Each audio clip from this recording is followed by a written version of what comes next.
Good morning बच्चों। Automotive की एक और नई क्लास में आप सभी का स्वागत है। आज की इस क्लास में हम चालू करने वाले हैं कार के एसी सिस्टम के बारे में। ऑटोमोबाइल्स में जो एयर कंडीशन सिस्टम लगा रहता है उसके मुख्य भाग कौन कौन से होते हैं और वो किस तरह से कार्य करता है, इसके बारे में आज हम इस वीडियो में जानेंगे। वीडियो चालू करने से पहले मैं आपसे रिक्वेस्ट करूंगा कि अगर अभी तक आपने हमारे चैनल को सब्सक्राइब नहीं किया है तो प्लीज़ इसे सब्सक्राइब कर दीजिए और बेल आइकन को भी ज़रूर क्लिक कीजिए ताकि हमारी जो नई वीडियो आती है वो आपको नोटिफिकेशन तुरंत से तुरंत मिल सके। आइए शुरू करते हैं आज की वीडियो। देखिए बच्चों, हम पढ़ने वाले हैं एयर कंडीशन सिस्टम किस तरह से कार्य करता है। एसी जो हमारे घरों में जो एसी लगा रहता है या फिर हमारी गाड़ी में जो एसी लगा रहता है, कार्स में या लग्जरी गाड़ियों में, उनका सिद्धांत एक जैसा होता है, वो एक ही तरीके से कार्य करते हैं। इसको समझने से पहले मैं आपको दो मुख्य बातें बता देता हूँ जो आपको इस टॉपिक को समझने में हेल्प करेंगे।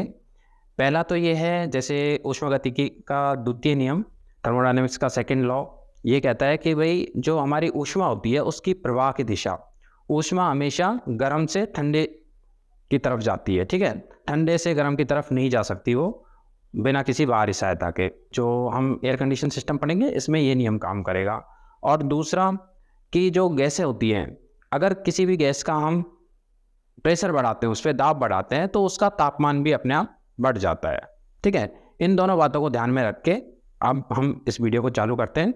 सबसे पहले हम जान लेते हैं कि एयर कंडीशन सिस्टम के मुख्य भाग कौन कौन से होते हैं। जो हमारी गाड़ियाँ होती है उसमें जो एयर कंडीशन सिस्टम लगा है उसके मुख्य भाग कौन कौन से होते हैं।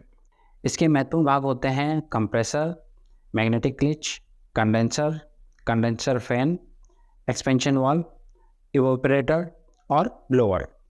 ये सभी कंपोनेंट मिलकर हमारा एसी सिस्टम कंप्लीट करते हैं। और इन सभी जो कंपोनेंट होते हैं, ये सभी अवयव होते हैं, इनको जोड़ के रखती है हाई प्रेशर और लो प्रेशर लाइन। ठीक है, ये लाइन जो होती है इनके अंदर एक कूलेंट भरा जाता है। ये कूलेंट ही पूरे इस सिस्टम में सर्कुलेट होता रहता है। ठीक है, अब हम इसको बारी बारी समझ लेते हैं, सभी पार्टों का क्या काम रहता है और ये किस तरह से वर्क करते हैं। सबसे पहले हम आते हैं कंप्रेसर पर।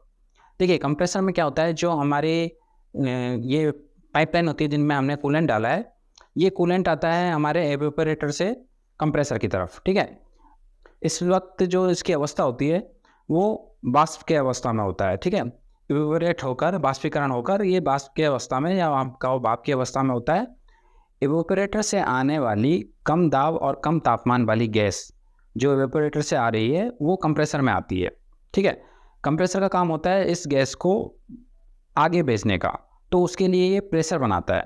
अब हमने पहले पढ़ा हुआ है कि गैसों पे जब प्रेशर बनाया जाता है, दाब दिया जाता है, तो उसका टेम्परेचर भी बढ़ जाता है। कंप्रेसर जब इस गैस को प्रेशराइज करेगा, दबाव देगा, तो ये इसका तापमान भी बढ़ जाएगा। ठीक है, तो आगे जब ये जाएगा, कंप्रेसर से बाहर निकलेगा, ये कूलेंट बाहर निकलेगा, तो इसका ताप और दाब दोनों बढ़े हुए होंगे। ठीक है, तो ये हाई टेम्परेचर और हाई प्रेशर वाली जो गैस है वो आगे जाती है हमारे कंडेंसर में। कंडेंसर में क्या होता है कि जैसे कि मैंने आपको पहले ही वीडियो चालू करने से पहले बताया था कि जो ऊष्मा होती है वो गर्म से ठंडे की तरफ जाती है। ठीक है, गर्म अवस्था से ठंडी अवस्था की तरफ या गर्म पदार्थ से ठंडे पदार्थ की तरफ जाती है।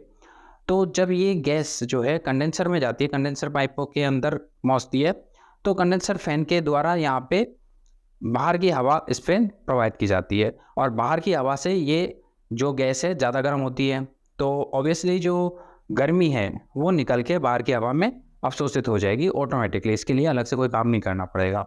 ठीक है, तो क्या होगा कि कंडेंसर में जैसे ही मूव करेगी ये बाहर की हवा, जैसे ही इससे टकराएगी तो इसको ठंडा कर देगी इस गैस को। ठीक है, कंडेंसर से निकलने के बाद ये जो कूलेंट है द्रवावस्था में पहुंच जाता है और हाई प्रेशर और लो टेम्परेचर के साथ ये आगे बढ़ता है। लेकिन इसका टेम्परेचर इतना भी ज़्यादा कम नहीं होता है कि इसको हम कार को ठंडा करने के काम में ले सकें, इसलिए आगे हमें लगाना पड़ता है इसमें एक्सपेंशन वाल्व। एक्सपेंशन वाल्व का क्या काम होता है? एक्सपेंशन वाल्व का काम होता है कि जो ये हाई प्रेशर वाला जो लिक्विड आ रहा है इसको, इसका जो दाब है उसको कम करे। ठीक है, तो एक्सपेंशन वाल्व क्या करता है, एक छोटे से छेद में होकर इसको निकालता है और एक्सपेंड कर देता है। जैसे ही उसको एक्सपेंड करता है तो इसकी जो दाब है वो एकदम से कम होता है, बहुत तेज़ी से कम होता है। तेज़ी से दाब कम होने की वजह से इसमें शीतलन आ जाती है, इसमें ठंडक आ जाती है।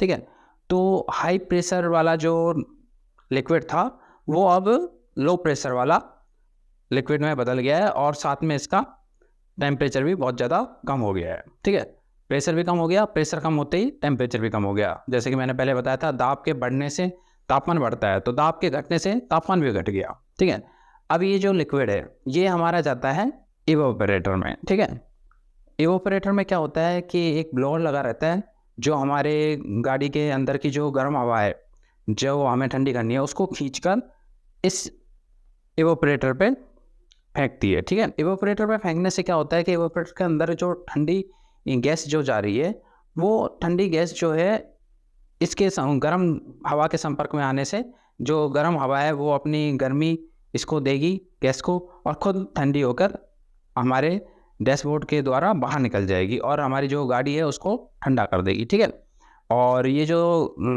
गैस जो है कूलेंट जो गैस अवस्था में है वो आगे बढ़ेगा और आगे जाके हमारे कंप्रेसर में चला जाएगा। इसी तरह से ये सर्कुलेट होता रहता है कूलेंट। और ये जो लाइनें जा रही है जैसे कि मैंने आपको पहले भी बताया था, हाई प्रेशर लाइन और लो प्रेशर लाइन होती है। ठीक है, तो हाई प्रेशर लाइन कहाँ से कहाँ तक होती है? देखिए, जैसे कि मैंने आपको बताया कंप्रेसर से प्रेशर बढ़ गया। ठीक है, तो कंप्रेसर से कंडेंसर और कंडेंसर से एक्सपेंशन वाल्व, यहाँ तक की जो लाइन होती है इसको हाई प्रेशर लाइन बोलते हैं। ठीक है, और एक्सपेंशन वाल्व से इवोपरेटर और वापस से कंप्रेसर के बीच में जो लाइन होती है उसको लो प्रेशर लाइन बोलते हैं। ठीक है, इस तरह से हमारा जो कार है उसका कुल एसी जो है कार्य करता है। उम्मीद करता हूँ कि ये वीडियो आपको पसंद आई होगी। अगर इस वीडियो से संबंधित आपको कोई प्रश्न पूछना है तो आप कमेंट बॉक्स में हमें प्रश्न कर सकते हैं, आपके सभी सवालों के जवाब दिए जाएंगे। आपसे रिक्वेस्ट करूँगा कि वीडियो को लाइक ज़रूर करें, कमेंट करें और आगे शेयर करें। थैंक यू, मिलते हैं अगली वीडियो।